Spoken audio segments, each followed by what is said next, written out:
আপনারা জানেন যে দেশের কি অবস্থা। আজকে দেশের মানুষ মোটেও ভালো নাই। এই যে আপনারাই বলছেন কেন ভালো নাই, কারণ যে দেশের মানুষ আজকে দুই বেলা খেতে পায় না, ঠিক কিনা? দেশের মানুষ খেতে পায় না। দেশের মানুষের কোনো কাজ নেই, বেকার। দেশের মানুষ নিরাপত্তাহীনতার মধ্যে রয়েছে।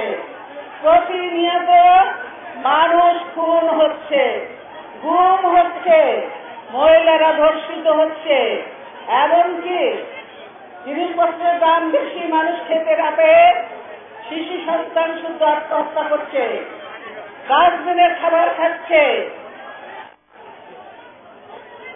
আজকেও দেখেছি পত্রিকায় ভিকারুন্নেসার কলেজের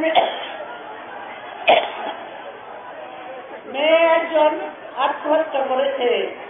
এই হলো সারা দেশের চিত্র। অথচ বর্তমান সরকার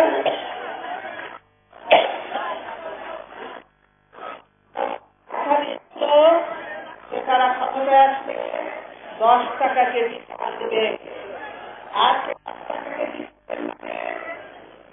10 টাকা কেজি চাল খেতে